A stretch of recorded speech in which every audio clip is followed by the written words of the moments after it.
हरे कृष्ण। राधे राधे। पुरुषोत्तम मास महात्मा 8वां अध्याय। 7वें अध्याय में हमने जाना श्री कृष्ण का अधिमास को अपना पुरुषोत्तम स्वरूप देना। आज के अध्याय में हम जानेंगे श्री कृष्ण का युधिष्ठिर आदि से द्रौपदी के पूर्व जन्म का वर्णन। शुरू करते हैं।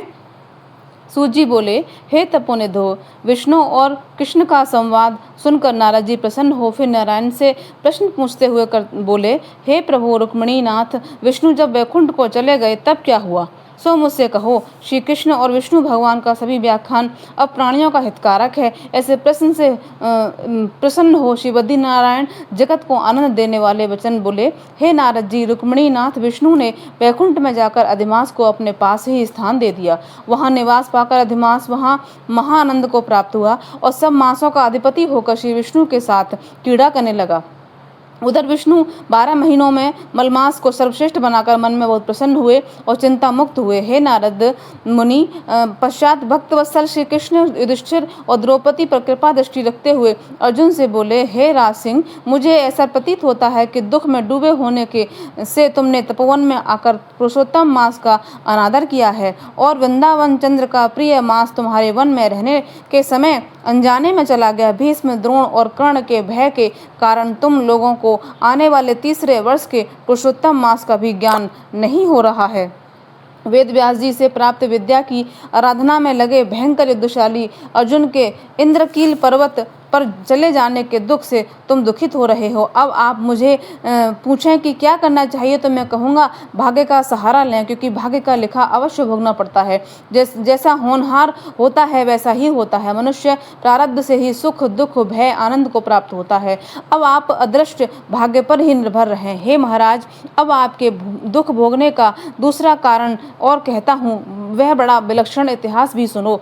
यह पांचाली द्रौपदी महाभाग्यशाली पूर्व जन्म में श्रेष्ठ मेधावी ऋषि की पुत्री थी। हे राजन, कुछ काल व्यतीत हो जाने पर अनंत लावण्य युक्त और मनोहर नेत्रों वाली यह द्रौपदी उस समय 10 वर्ष की थी। पिता के एक ही पुत्री थी, सो सर्वगुण संपन्न और बड़ी चतुर थी, जिससे वह पिता को अत्यंत प्यारी थी। यह पुत्र के समान ही रहती थी, उसके पिता का कभी भी तिरस्कार नहीं किया। यह साहित्य शास्त्र और नीति शास्त्र में निपुण थी। इसकी माता के इसके बालकपन में ही मर जाने से ये इसके पिता ने इसे पाला था। एक दिन यह पड़ोसिन सखियों को सुख देखकर स्वयं ही पुत्र पौत्र की इच्छा करने लगी और इसी इच्छा में रहने लगे कि मुझे भी सद्गुण संपन्न भाग्यशाली पति और सुख देने वाले श्रेष्ठ पुत्र किस प्रकार प्राप्त हों। अब मैं ऐसा कौन सा कार्य करूं जिससे मुझे ज्ञान हो कि किस देवता की पूजूं, किस मुनि के पास जाऊं और किस तीर्थ में जाकर इसी सोच में रहती थी।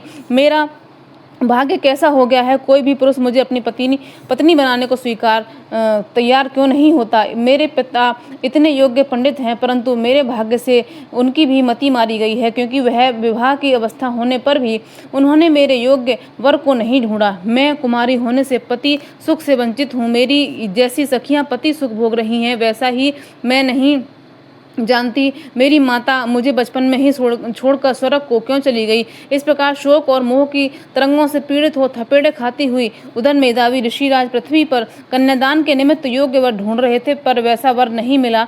मिलने के कारण उनका मनोरथ निराश हो गया। देवयोग से उनको महादारुण तीव्र ज्वर आ गया। तब ऋषिराज का ज्वर के दुख से तीव्र ज्वाला से फटने लगा और जोरों से श्वास के ऊपर श्वास लेते हुए अचेतन अवस्था में जैसे ही मदिरा पीकर लड़खड़ाते हुए गिरता पड़ता आता हो, उसी प्रकार घर में आकर जमीन पर गिर पड़े और पुत्री का स्मरण किया।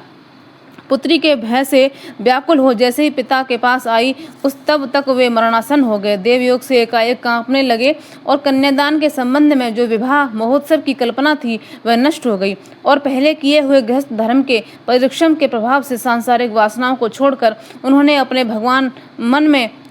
अपने मन में लगाया हुआ वह मेधावी ऋषिराज श्रीहरि पुरुषोत्तम नीलकमल के समान श्याम वर्ण वाले त्रिभंगी मनोहर आकृति वाले भगवान को स्मरण करने लगे। हे रासेश्वर, हे राधारमण, हे प्रचंड भुजाओं में दैत्यों को मारने वाले, हे अति उग्र दावानल के पान करने वाले, हे गोप कुमारियों के उतारे हुए वस्त्रों को हरण करने वाले, हे श्री कृष्ण, हे गोविंद, हे हरे, हे मुरारे, हे राधेश, हे दामेश्वर, हे दीनानाथ, मेरा बारंबार नमस्कार है। मैं भवसागर में डूब रहा हूँ, मेरी रक्षा करो। मुनि के ऐसे अंतर्वचन सुनकर गोलोक से भगवान के दूत शीघ्र ही आ गए और मरे हुए मुनि का हाथ पकड़कर भगवान के चरणों कमलों में ले गए। इधर वह ऋषि पुत्री अपने पिता के प्राणों को निकलता देख हाय हाय कर रोने लगी और पिता की देह को गोदी में ले दुखित हो विलाप करने लगी। महादुखित हो दारुण रुदन करके कुकुरी पक्षी की भांति विलाप करती हुई वह अपने पिता से बोली, मानो वे जीवित हों। हाय पिताजी, हे पिताजी, हे कृपा सिंधु, अपनी पुत्री को आनंद देने वाले आप भी मुझे अकेली छोड़कर गोलोक धाम को चले गए।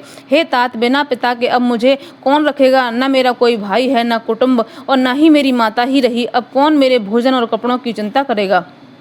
हे पिताजी, अब मुझे वेद ध्वनि भी सुनाई नहीं पड़ती। इस तुम्हारे सूने आश्रम में मैं कैसे रहूंगी? इससे मैं भी प्राण त्याग दूंगी। ऐसे जीने से क्या लाभ? हे मुझे प्यार करने वाले पिता, बिना विवाह के कार्य संपन्न किए आप कहाँ चले गए?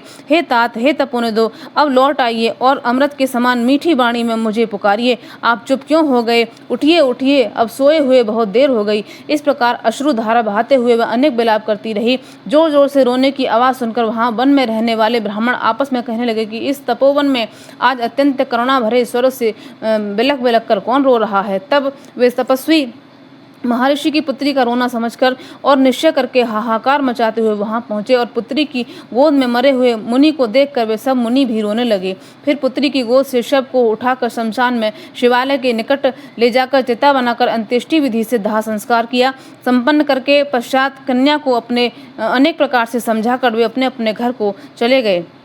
कन्या ने धैर्य धारण कर पिता की संपूर्ण क्रिया के लिए यथाशक्ति धन खर्च किया। वह श्राद्ध आदि क्रिया करके उसी तपोवन में रहने लगी। जिस प्रकार बछड़े के मर जाने पर गाय आंसू बहाती हुई खाना पीना छोड़ देती है, बिलखती रहती है, उसी प्रकार वह पुत्री भी पिता के मरण जनित कष्टों से रोती हुई, बिलखती हुई, आंसू बहाती हुई, खाना पीना छोड़कर अत्यंत व्यथित रहने लगी। पुरुषोत्तम मास महात्मा 8वां अध्याय समाप्त।